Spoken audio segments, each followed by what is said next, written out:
But now I'd like to turn it over to my colleague, our chief medical correspondent, editor, and that's Dr. Nancy Snyder. Nancy. Thank you, Tom. Hi, everybody. And just to prove that all roads do, in fact, lead to Omaha, my mother, hi, Tom. My mother and Warren Buffett shared an English teacher, Miss Trotter, and she said to my mother one day, you know, that little Warren Buffett, he turned out okay. So everybody has their best favorite teacher. Well, from teaching and those phenomenal philanthropists to the coolest science you're going to see in a long time, today we're going to talk about the pre-K brain. And a lot of the great science has just been found in medicine in one place, right here, this brain. And we're going to start to sink our teeth, our mental teeth, into that so we can understand it. So today, right now, we're going to take you to brand new territory, science you've not read about, science that's on the cutting edge, science that you haven't seen on television, but the first time you're going to see it right here as part of Education Nation. This is not something you've seen in a textbook, but you're going to see it right here because you're going to learn why in those first 2,000 days development is so uniquely magical. Why from 0 to 2,000 days, the human brain is wired to learn in creative ways. Our first presenter has played a major role in demonstrating how early exposure to language actually alters the brain, and the spectacular images that she is going to show you this morning are going to be revealed here for the very first time. She's the co-director of the University of Washington's Institute for Learning and Brain Sciences, Dr. Patricia Kuhl. Patricia? Thank you, Nancy. Good morning, Education Nation.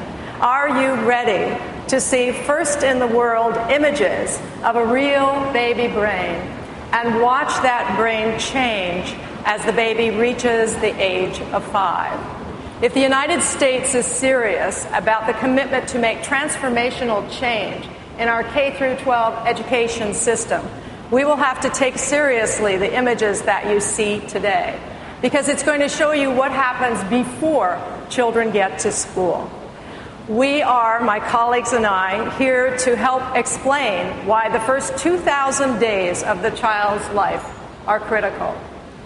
What you see here, if we can roll that video, is the kind of activity that's producing architecture in the brain.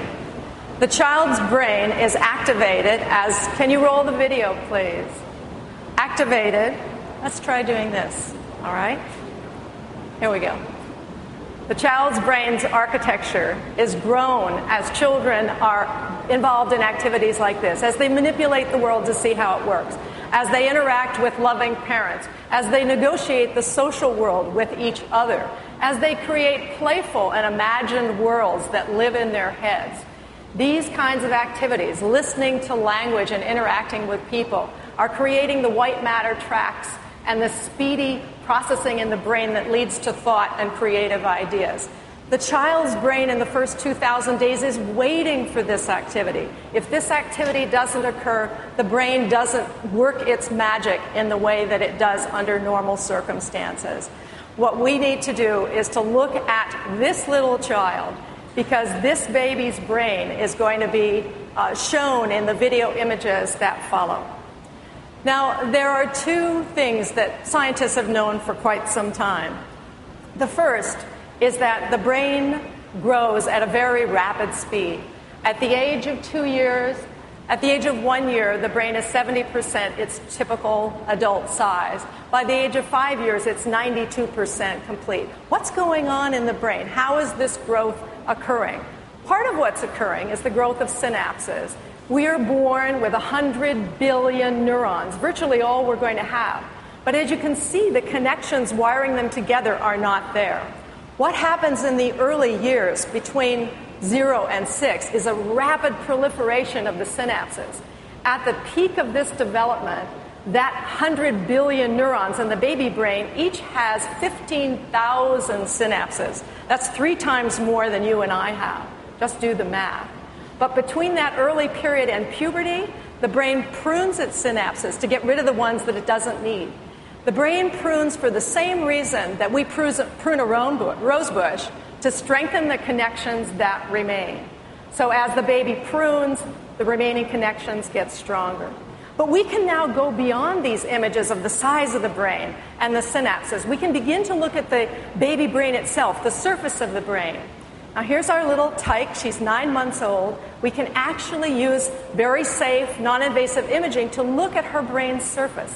You can see it's about 500 grams, typical for a 9-monther. All the lobes are in place and everything looks good. Modern tools are allowing us to look inside, even further than the brain's surface, so that we can see the growth of white matter. White matter is the stuff that covers the neural axons to make the speed of transmission very, very fast. So the growth of white matter in the baby brain is extremely important. So let's look again at our 9-monther and look at the white matter in her brain. It's occupying 1/3 of her brain. At the age of 5, it's 2/3 of the brain is white matter. And you can see, for comparison's sake, the adult brain is very full of white matter. Now let me stop and tell you something about what we can do now with the tools of modern imaging. We can look at 116 different areas, small areas in the baby brain, and relate the growth of white matter to the environment that that child lives in. So we've shown in my lab that the degree of growth in white matter between 6 and 9 months of age depends on how many words that child hears at home, especially the diversity of words, the complexity of sentences, how much the baby is read to. We are literally growing the white matter when we talk to and interact with children. But looking at individual areas of the brain isn't enough, because what's interesting about brains is the cortical dynamics. It's the firing of all the neurons together that create ideas and creative thinking. So we want to get beyond the white matter. We need to see how brain dynamics, how do areas of the brain communicate with one another. And I've got a very simple example. Let's say that your cell phone rings, and your immediate concern is who is talking and what they're saying. Turns out that 2 different parts of the brain are working on this. Your right hemisphere cares about who it is and what kind of a mood they're in. The left side of your brain is concerned with the sounds and the words and the sentences and is trying to work out the meaning. Now, you'd think that these 2 areas would work independently until they figured it out and then communicate. But no, microsecond by microsecond, the information from each side is connecting across a big fiber tract, the superhighway in the brain called the corpus callosum. The corpus callosum is the largest, fastest transmission of information across these 2 brain areas. With a new technology called tractography, we can now look at the fiber tracts in the brain. And we can look at the fiber tracts in a very little baby to see how this transmission is occurring. So let's look again at our little 9-monther and look at the fiber tracts, stunning fiber tracts that connect all to her corpus callosum. All the blue areas are very strong fiber tracts, but the pink ones are even faster. The pink ones represent those with the fastest, most myelinated connections. So you see a little bit of pink there, and when it turns around to the corpus callosum, you'll see that very small bit of pink. But you can see that fiber tract connecting the 2 areas of the brain. At the age of 5, look at the pink. The pink is huge, and the fiber tract has grown, and it's virtually all pink. A lot of bandwidth in your 5-year-old. And the adult, of course, it's more complex. A huge pink fiber tract connecting the right side of the brain with the left side of the brain, so it stays in touch. What you see here is wiring of the brain, stunning changes between that early 9-monther's brain and that 5-year-old brain, heading towards school with a brain that's ready to go. Now, there's a particular fiber tract that's really, really important for learning to talk and learning to read. It connects 2 areas of the brain that are responsible for language. One area of the brain, called Wernicke's area, is for listening and understanding. Another area of the brain, called Broca's area, is responsible for talking, for understanding the grammatical sentences you're about to produce. It's also involved in social interaction and very important for reading. Can we see this fiber tract in little ones? And the answer is yes. Here's our baby again. Here's her brain. There's Broca's area and Wernicke's area. Can we see the tract connecting them at 9 months of age? And the answer, yes. It's very thick, it's very complete, connecting really well. 5-year-old brain. Let's look at the change in Broca's and Wernicke's areas for listening and talking, and the fiber connection has grown greater still, and it's more deeply embedded in the two areas. Now, just for comparison, look at your brain. Broca's area, Wernicke's area, and a very, very thick fiber connection with tentacles reaching out everywhere. That's connecting your listening area to your speaking area. It's absolutely stunning to see fiber tracks in this shape in a 9-monther before any first words have been produced. So what I've shown you is that there's a lot of hardware in place. The white matter is there. Beautiful fiber tracks have been formed. Individual tracks connecting Wernicke's area and Broca's area. But so far, I haven't shown you that it works. So if you're an engineer and you build airplanes, you can admire the structure of an airplane on the ground. It has its bolts and its nuts in the right place, and you say it's a gorgeous thing. But until you take it up in the air and see it fly, you don't know that it really works. We feel the same way about the baby brain. We want to see that brain in action. Fortunately, we have a new set of tools. This is a brand new machine that allows us to look inside the brains of individuals at all ages. It's completely safe and harmless. Magnetoencephalography, MEG for short. The technology in this machine contains SQUID devices, superconducting quantum interference devices, 306 of them in that helmet. When you sit under that helmet, which looks like a hairdryer from Mars, it's completely safely recording the energy level at the neurons, changing the magnetic fields as the brain does its work. So we are the first in the world in Seattle to put babies in an MEG machine. And you can see that this baby is totally comfortable. She can move. We're tracking her little head with pellets in a cap. We always know where Broca's area is in that brain. Now I want you to watch really carefully, because what I'm going to show you now is what this baby brain looks like when we talk to the baby. So watch carefully. I think you can expect where we might see the activity. But here's her brain at the birth of a word. What she does is light up Wernicke's area, the listening area, and then immediately after, Broca's area lights up, the social areas light up. She hasn't produced a single word, but she's getting ready to talk back. She knows she's in a social situation and she wants to go. Now, the smallest little blob you see there, that shows the activity of 500,000 neurons activated at once. Imagine the potential. We can watch these areas of the brain develop. Your baby's brain, its tracks, its fiber tracks, gloriously showing the corpus callosum and the piece de resistance, the activity in the baby brain. The potential is limitless. We can look at babies developing. We can apply these technologies safely to children with developmental disabilities such as autism, dyslexia, Fragile X, or in children who have not had wonderful learning opportunities at the beginning of their lives. These appear to be biomarkers for future development.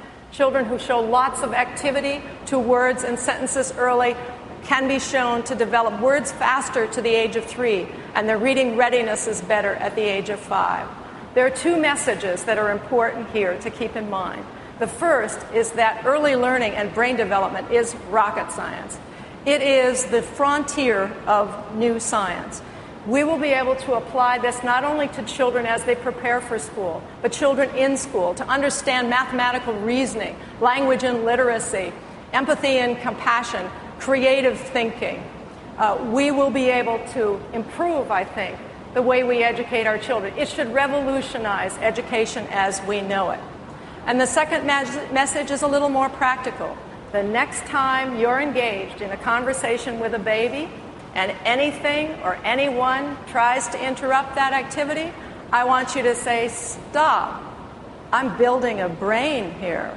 It's the most important thing in the world. Thank you. Patricia, thank you. Very cool stuff. Which raises then the next question of how do you take the cool science and all those amazing neuronal connections that Patricia talked about and turn that into information? How do you make those connections real? Well, our next presenter has done just that. He knows, because he's shown, that babies are not just blank slates. In fact, they're born ready and hungry to be able to make these connections. They're hungry for the information, and how they get that information may and well surprise you. He was the first person in the world to show that these babies, in their first few moments of life, are soaking up things already, setting up that brain for its maturity. And he'll show you how they learn then for the rest of their lives. Please welcome the co-director of the University of Washington Institute for Learning and Brain Science, Dr. Andrew Meltzoff. Andrew?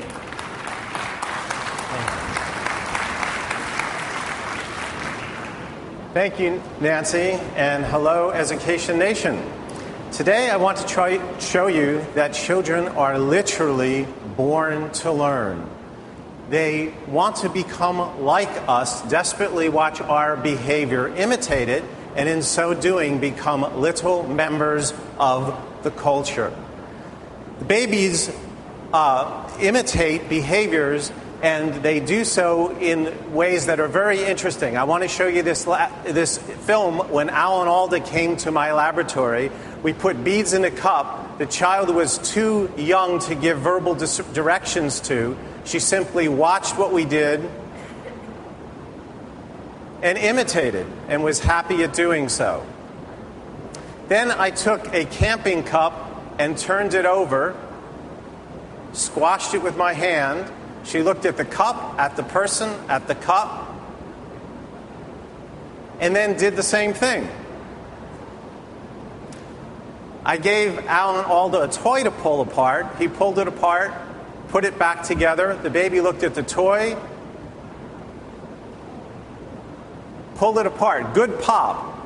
Then I asked Alda to do a very unusual action. I asked him to touch his head to a panel.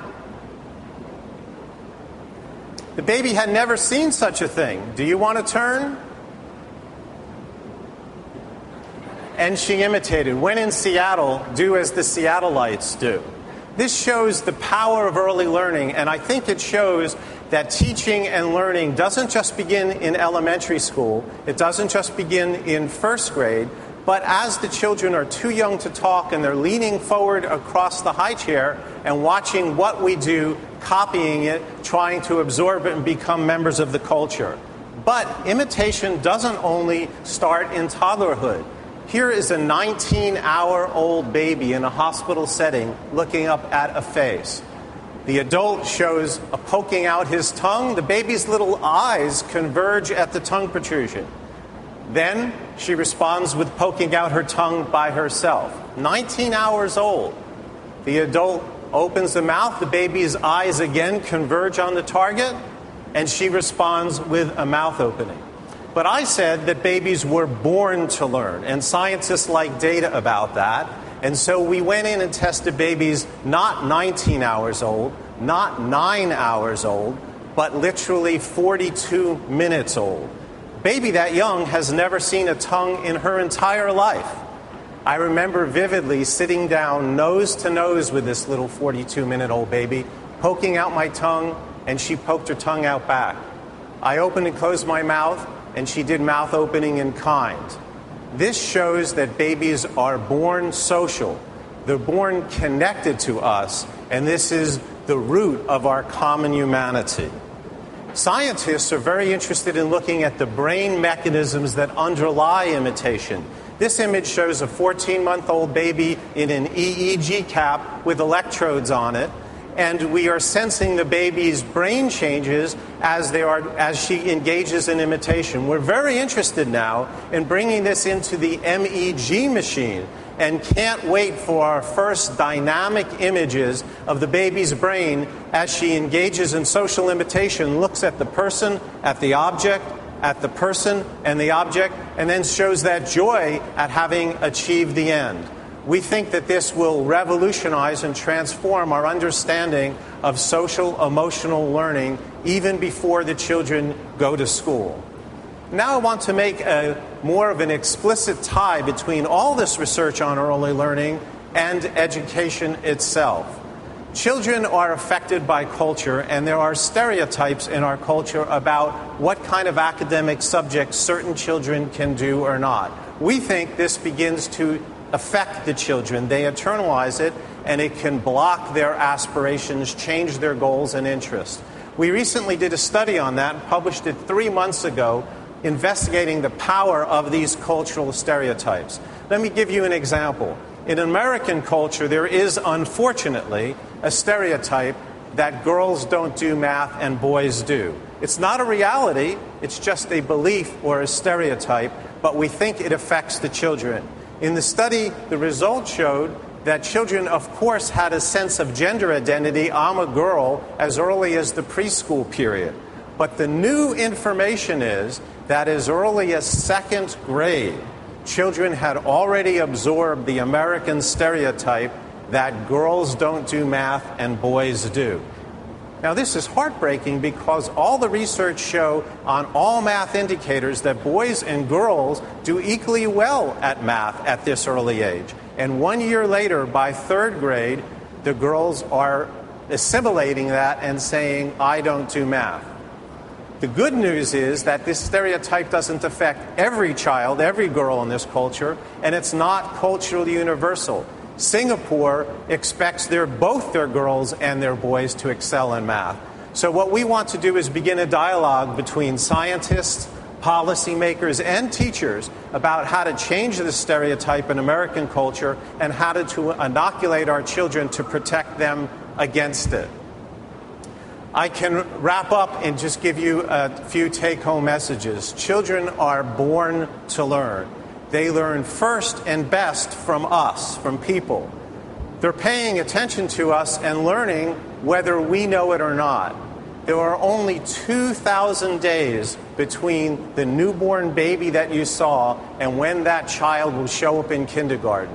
It is urgent that we use the best scientific information to make sure we support all our children so they succeed in school.